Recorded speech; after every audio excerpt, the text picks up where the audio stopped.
On this, we're joined by Arizona Congressman Andy Biggs, who represents Arizona's 5th congressional district and is a member of the House Judiciary Committee and the chairman of the House Freedom Caucus. Sir, it's always a pleasure to talk with you.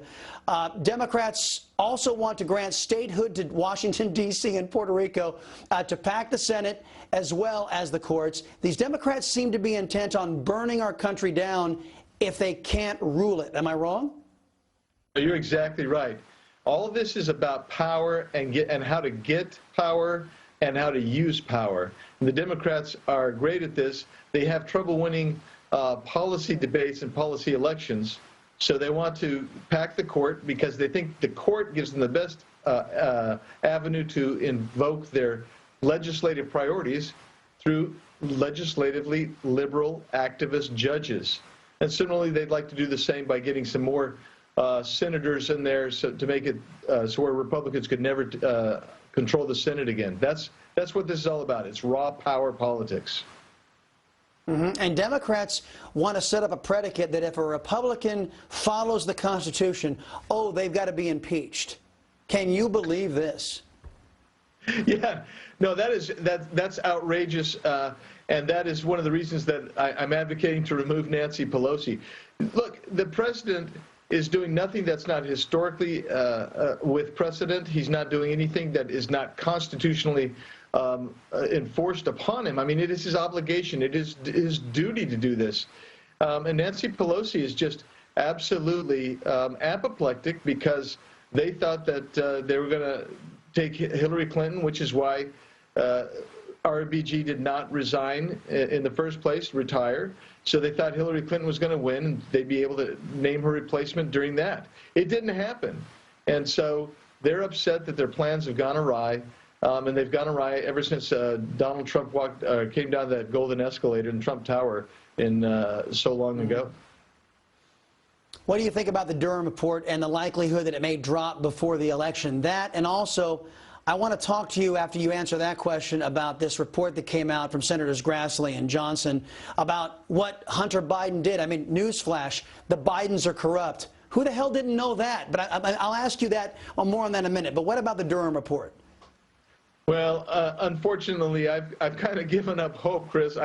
I was thinking it would come out 6 months ago, and then 9 months ago, I thought it would come out as well. So I'm kind of, I've kind of lost hope that it's going to come out, and I'm not depressed, but I'm upset by that because I think there's so much there. I think that Comey should have been indicted. I think Andy McCabe should have been indicted. I think there are others, Sally Yates, among others. I think Peter Strzok. I think Lisa Page. All of them have vulnerabilities for criminal prosecution, and we're just not seeing the action that I think most Americans, certainly who want justice, would want. We're not getting it. Can I get an amen? Because that leads me right into this report that was released by Grassley and by Johnson. All well and good, but it's like, thank you, Captain Obvious. We knew this about what was going on with the Bidens, how corrupt they are, how enriched they are. And gee, maybe the senators could have started this investigation 3 years ago, so now we could have referred the findings in this report to the Department of Justice so indictments could happen, so we can actually, because I think this scheduling these hearings and these so-called reports, and I heard the senators got 5 gold stars on the report, Congressman, for this. There can be something actionable for the American people so we get that little thing called justice. Am I wrong in my cynicism here? No. I mean, I love Grassley and I love Johnson. They're great senators. But a lot of what they've done is they're trying to expose this thing. But the reality is Christopher Wray and the Attorney General's office need to be going forward with this stuff. I mean, we've known about Hunter Biden, have we not?